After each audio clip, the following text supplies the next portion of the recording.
Hi, welcome to Future Dragon Rocket. I am not Ryan Reynolds. All right, so this is going to be my review recap of House of the Dragon, Season 1, Episode 10, the Season 1 finale. Let's get started.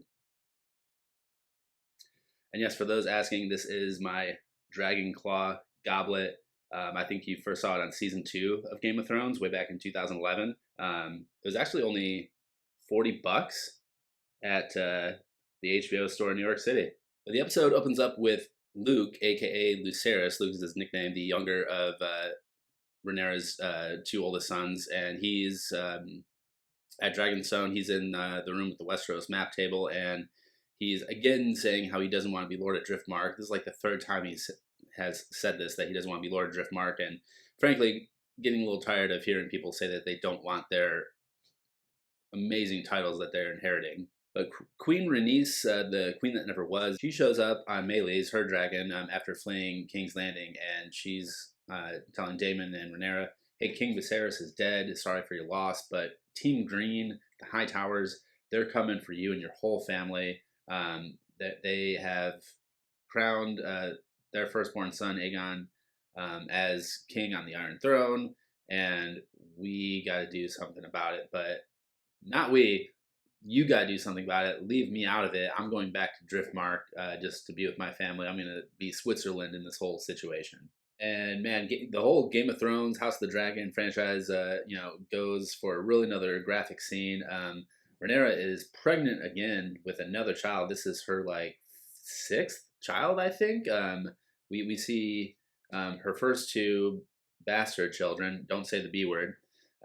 And then before Viserys dies, he's in his bed, and she introduces him to Aegon and Viserys the second. I think there's a third one possibly as well, or maybe this was the third one, maybe this is the fourth one, but this is a very graphic miscarriage. They didn't show the baby's face, but they showed a lot more of the miscarried baby than I thought they would. And she was a real badass character, just kind of going through that all on her own, but really graphic miscarriage scene to witness. The biggest cunt on the show that everyone knows as Otto Hightower, the Hand of the King, shows up to Dragonstone to tell them all that if you don't bend the knee to my grandson Aegon, who was born from Queen Alicent, my daughter, that you're all traitors. But if you do bend the knee, everything's good. Daemon's basically telling him to eat shit. Princess Rhaenyra walks up to him and takes the Hand of the King pin off of his outfit. Rhaenyra's dragon, I believe the dragon's name is Syrax, Syrax. That dragon's getting pissed at Hightower, and Team Green is there, really. Corlys Velaryon is back. He was off just fighting some naval battles, but he doesn't really want to be part of Team Black. But I think after talking to his wife, seeing his granddaughters kind of grown and happy and proud to be marrying their cousins, he, I think, gets a change of mind, and he bends the knee, essentially, even though he doesn't actually get on the ground, to Rhaenyra and Team Black. So Rhaenyra, Daemon, Team Black, they have the whole Valyrian navy and all their ships behind them. They have Driftmark behind them, which is huge. But spoiler alert, they are not going to be a family for very much longer, because did you hear about the Valyrian family like at all during the whole Game of Thrones run? No, you didn't. Now, you have the Starks, the Baratheons, and I believe the Tullys maybe at Riverrun that haven't officially decided whether they're Team Green or Team Black quite yet. And instead of sending ravens, they want to go on Dragonback just to get the vote of confidence from those families. So they are sending Jacaerys, a.k.a. Jace, the oldest brother, the oldest sibling, the oldest offspring of Rhaenyra, to Winterfell to meet up with the Starks. Kind of let down that we didn't see the Starks at all in this final finale episode, but we are definitely going to see them during season 2.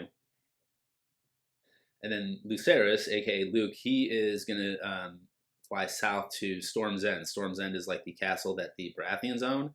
And funniest part of this whole episode, possibly funniest part of the whole season, Lord Baratheon can't even read. He's lord of this whole castle, lord of the Stormlands, and he's got to get the maester to come read this note that Luke is handing to him. Luke gets there, and actually that finds that his uncle, or his half uncle, or his inbred uncle, um, Aemond Targaryen, is already there on his dragon, the biggest dragon actually, Vhagar. Vhagar is there, Aemond is there, and Lord Baratheon basically denies Team Black and chooses Team Green, basically because Team Black did not offer any of his daughters any marriage pact.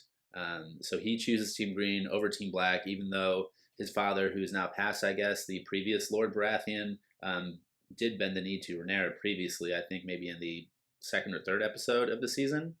After Lord Baratheon swears to Team Green instead of Team Black, Aemond tells his tells his nephew Luke, Lucerys Valerian, to pick up the dagger from the floor because he's going after his eye. He's going for revenge, an eye for an eye. Luke says no. He starts walking away, and Aemond's gonna just do it himself, right there in Storm's End. But luckily, Lord Baratheon steps in, and Lord Baratheon's like, "No, not in my house, not in my hall.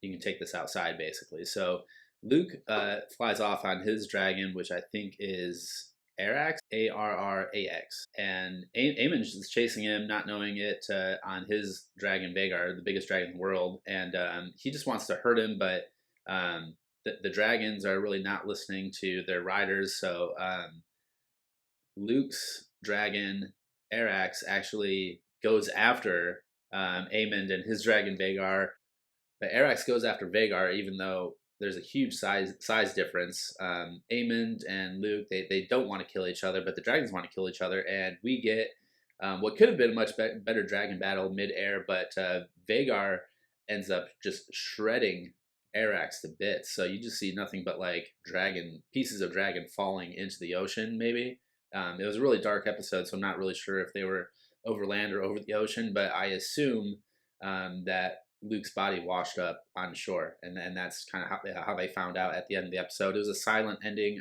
Basically, Daemon comes up to Rhaenyra in front of the fireplace to let her know like Luke is dead, and that's when you see just like a little tear. She's pissed. We're going into the Dance of the Dragons next season in season 2.